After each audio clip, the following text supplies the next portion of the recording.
Sky Sports News, please. Oliver, good to see you. Let's start with team news. We know no Chris Richards tomorrow, but any other injury concerns at all? Not injury, but sickness. So Ben Chilwell is sick, unfortunately, because he should have started, but he couldn't come today to training and couldn't train, so he's not available. All others are fit. You alluded to Chilwell potentially starting tomorrow. Is that an indication of how you may be seeing the game tomorrow in light of all the matches you had recently and, of course, the FA Cup semi-final on Saturday? Yes, everything. It's all the minutes players played in the last games, and we have to, because we are in a good situation that the players are fit, but we want them to stay fit, and therefore, of course, we are always monitoring their minutes. And I mention it quite often. For me, it's having a 3-week game is not a big problem, but now it's the second 3-week game, and of course in very, very intense games, and then we have to look what's best and which players are in the best shape. But it doesn't mean that we make 10 changes tomorrow, but maybe 2 or 3, and it's not because we value the Saturday game more than tomorrow's game, but it's just as I mentioned, we need to be top fit, physically top fit, mentally top fit to be competitive against Arsenal.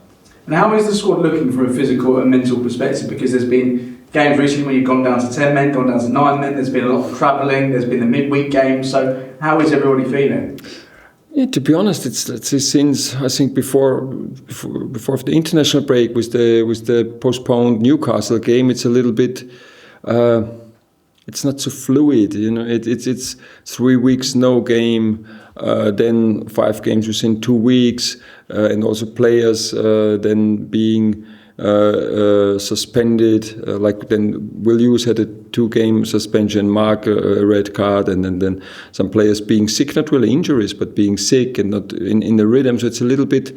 The last weeks didn't feel like the weeks before, where we had always could train together, could play together, but we have to deal with this situation, and I think the players dealt really well with all the circumstances against Bournemouth, and we're looking forward now to our Champions League week. Playing the Champions League semi-finalist and the quarter-finalist within 3 days. So it's our Champions League week.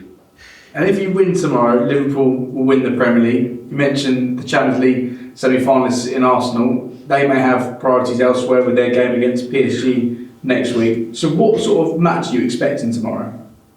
No, I expect both teams entering the pitch to win the game. So for Arsenal, I think it's because they don't play at the weekend, so I think they want to stay in the rhythm. We expect them playing with their strongest team.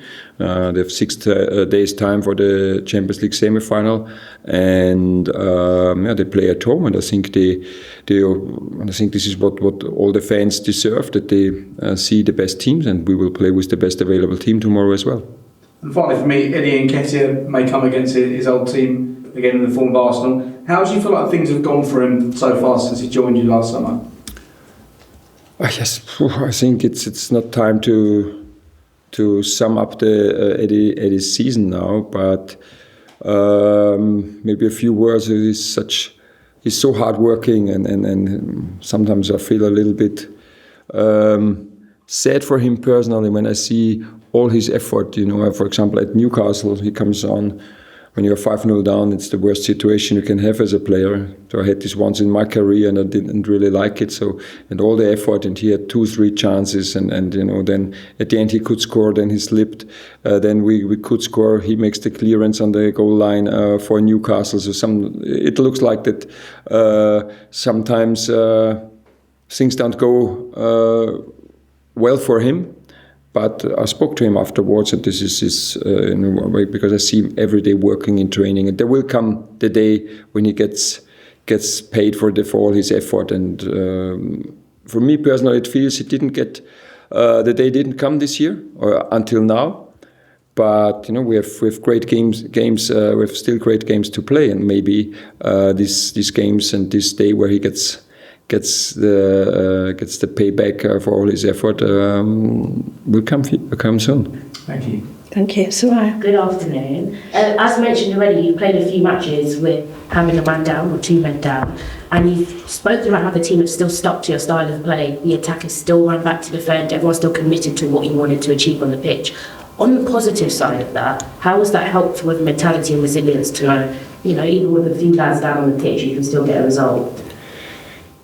Yes, I think this helps us, but on the other side, it's not that we should do it too often, because it's such a hard work, and of course then you have to defend much more than you can attack. But what gives us confidence, even when we are one man down, where for 50 minutes we created dangerous situations and look quite consistent in our defense, and this will be very important tomorrow. Yeah? Arsenal is in great shape, beating twice Real Madrid and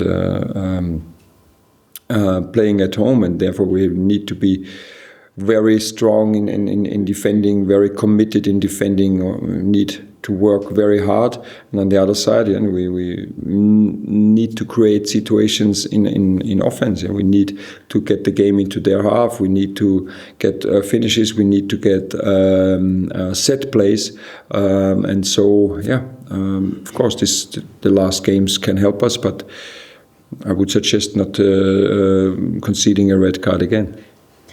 And against Bournemouth, you commended the team on their spirit. You said entering the game, everyone could see and feel it. There was a little lack of confidence after the run of games previously. How do you actually pick up that confidence, though? You said there's been a lack of fluidity, it's been a bit rough, but you're about to go against, as you said, a great in-form Arsenal. So how do you install that belief?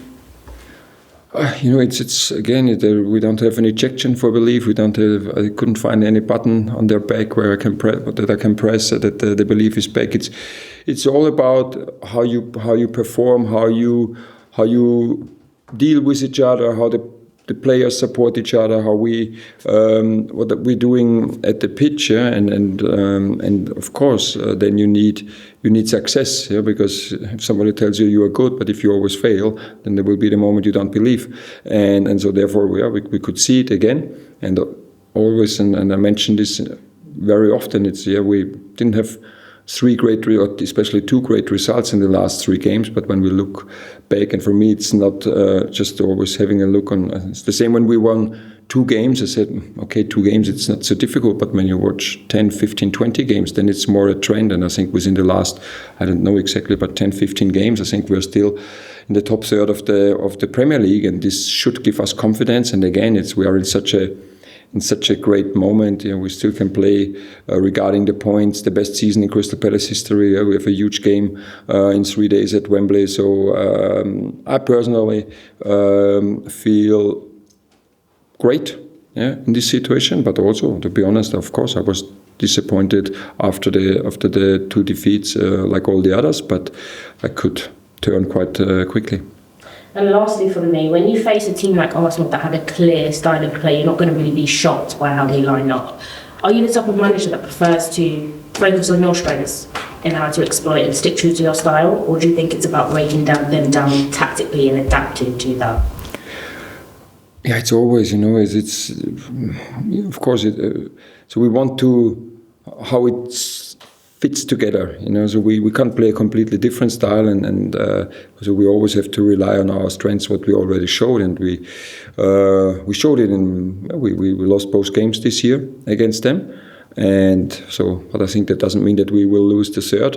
The same is 3 days later. We had 2 wins and 1 draw against Aston Villa. That doesn't mean that we win it on Thursday, because it's always about how a game is going. So I think every team now at the end of the season knows how the other team is playing, knows the strengths, knows maybe their weaknesses, and then it's also how is the shape of the players, which players are available, is everyone fit and is in his best personal shape, and then it's possible to beat Arsenal, but again, we need to perform really on our top level, and show our style in defending, in transition, in set plays on our top level. Then it's possible, and if not, then it's not possible. Lovely, thank you. Thank you. That's the end of the broadcast section.